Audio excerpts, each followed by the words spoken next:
தூத்துக்குடி மாநகராட்சி பகுதியில் சுமார் 1,00,000 குடியிருப்புகள் மற்றும் அரசு அலுவலகங்களை வெள்ளம் சூழ்ந்திருக்கும் கழுகு பார்வை காட்சி வெளியாகியிருக்கிறது. இதுகுறித்த கூடுதல் விவரங்களோடு செய்தி ஆசிரியர் வேல்ராஜ் இணைப்பில் இருக்கிறார். வேல்ராஜ், இது குறித்த முழு விவரங்களை வழங்கலாம். தூத்துக்குடி மாநகராட்சி பகுதி இந்த கனமழை காரணமாக கடுமையான பாதிப்பை சந்தித்திருக்கிறது.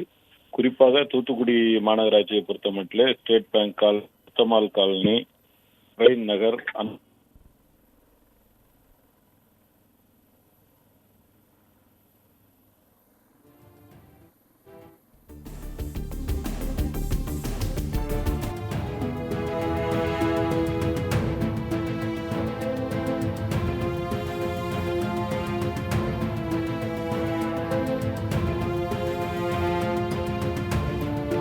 உள்ளே செல்லவும் வெளியே வரவும் இயலாத ஒரு நிலை ஏற்பட்டிருக்கிறது. அந்த அளவுக்கு வெள்ள நீரால் சூழப்பட்டிருக்கிறது. உள்ளேயும் வெள்ள நீர் புகுந்திருக்கிறது. அதுபோல தூத்துக்குடி மாவட்ட நீதிமன்றம், தூத்துக்குடி மாவட்ட ஆட்சியர் அலுவலகம், தூத்துக்குடி மாவட்ட காவல் கண்காணிப்பாளர் அலுவலகம் என பல்வேறு இடங்களில் இந்த வெள்ள நீர் சூழ்ந்திருக்கிறது. குறிப்பாக கோரமல்லம் ஏரியில் ஏற்பட்ட உடைப்பு காரணமாக நகரின் பல்வேறு பகுதிகளில் வெள்ள நீர் புகுந்திருக்கிறது. பக்கில் ஓடை, அதாவது தூத்துக்குடியை பொறுத்தமட்டிலே பக்கில் ஓடை மிகப்பெரிய ஓடையாகும். இங்குதான் அந்த கழிவுநீர், தூத்துக்குடியின் மொத்த கழிவு நீரும் கடலில் சென்று இந்த கால்வாய் வழியாக தான் கலக்கும்.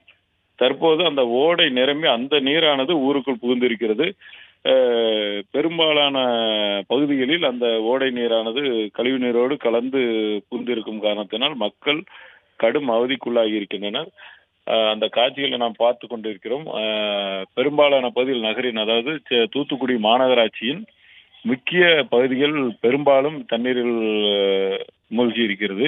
அந்த அளவிற்கு முக்கிய சாலை சந்திப்புகள், முக்கிய சாலைகள், தெருக்கள் மட்டுமில்லாமல் முக்கிய சாலைகளிலே இடுப்பு அளவிற்கு தண்ணீர் தேங்கி இருக்குது. பெரும்பாலான இடங்களில் தண்ணீர் தேங்கி இருக்கிறது. அந்த தண்ணீர் மழையை தற்போது குறைந்த காரணத்தினாலும் மெல்ல மெல்ல ஒரு சில தினங்கள் வரை ஆகும் என்று எதிர்பார்க்கப்படுகிறது. அதாவது தெருக்களில் தேங்கி இருக்கின்ற தண்ணீர் எல்லாம் வடிவதற்கு ஒரு சில தினங்கள் ஆகும் என்று எதிர்பார்க்கப்படுகிறது. அந்த அளவிற்கு தூத்துக்குடி மாநகராட்சியை பொறுத்தமட்டிலே தூத்துக்குடியில் மிகப்பெரிய அளவில் வெள்ள பாதிப்பு ஏற்பட்டிருக்கிறது. சுமார் 1,00,000க்கும் மேற்பட்ட வீடுகளுக்குள்ளே அங்கே தண்ணி தேங்கி இருக்கிறது. அனைத்துமே பெரிய வீடுகளாக இருந்தாலும் கூட நிறைய வீடுகளில் முதல் மாடி அளவிற்கு, அதாவது முதல் ஃப்ளோர் முங்கும் அளவிற்கு சில தாழ்வான பகுதிகளெல்லாம் தண்ணீர் தேங்கி இருக்கிறது. இதன் காரணமாக தூத்துக்குடி மக்கள் இயல்பு வாழ்க்கை இல்லாமல் முடங்கி போயிருக்கிறார்கள். ஏராளமான மக்கள் வீடுகளிலே முடங்கி கிடக்கிறார்கள். அவர்கள் தங்களுக்கு தேவையான அத்தியாவசிய பொருட்கள் கிடைக்குமா என்ற எதிர்பார்ப்புடன் காத்திருக்கிறார்கள். இருந்தாலும் தூத்துக்குடி மாநகராட்சி சார்பில் பல்வேறு பகுதிகளில் தேவையான பொருட்கள், பால் உள்ளிட்ட பொருட்கள் கிடைப்பதற்கும் ஏற்பாடுகள் செய்யப்பட்டிருக்கிறது.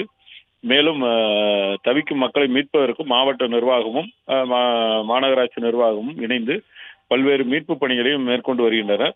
இருந்தாலும் அப்பகுதி மக்கள் கடந்த 1.5 நாட்களாக கடுமையான அந்த வெள்ளத்துக்குள் தத்தளித்துக் கொண்டிருக்கிறார்கள்.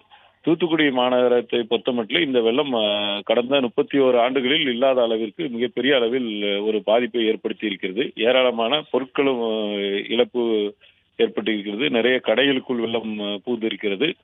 இதன் காரணமாக அப்பகுதி மக்கள் மிகுந்த பாதிப்புக்குள்ளாகி இருக்கிறார்கள்.